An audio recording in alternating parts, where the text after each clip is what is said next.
Here's The Wire, Season 5, Episode 1, titled More with Less. The bigger the lie, the more they believe. So Season 1, this is basically The Wire's like dichotomy of how a big city in America kind of works and how the system is broken. So Season 1 was about the streets.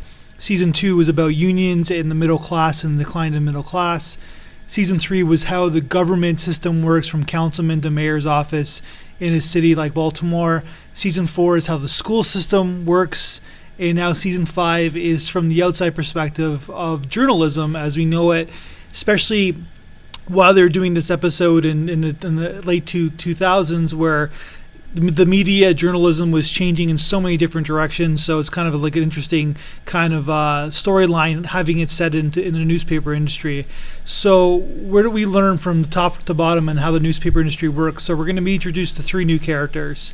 So we have Gus, who's the managing editor, and he has integrity. He's a guy you can't help but not like right away. You have Scott, who is a reporter. He's ambitious. He wants a story. You have Alma, who is basically a young reporter and just happy to be in the room. So you have kind of like from the top, the middle, and to the bottom feeder in the newspaper industry, and how it's kind of funny because the two actors, Gus and Scott, who are really the two main characters besides McNulty of Season 5, are both filmmakers themselves, both successful filmmakers themselves, also actors. So having them kind of like from a filmmaker's perspective do these roles and understand how the arc of the thematic story works. And then the third character that we meet, Alma, who is kind of interesting. She's a young actress that this was her first gig, first on-screen gig. I'm sure she's done some theater work and stuff like that, but she's never been seen or heard from again. So this is the only thing she's ever done. The Wire Season 5. Right away, we understand that that journalism is all about selling papers.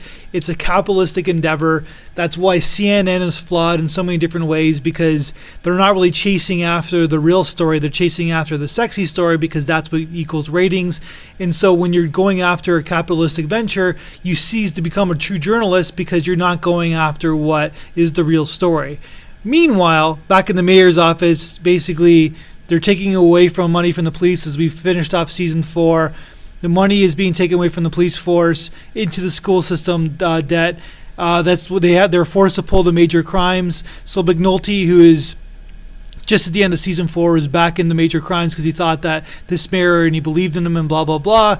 McNulty, the eternal idealist, returns back to homicide. So basically it's like the prodigal son returns. How we finished off Season 1. That was the first episode of Season 1. He gets pulled from Season 1, Episode 1, gets pulled from homicide in the first episode to go to major crimes. Now he's back at homicide again. So it's going to be an interesting season.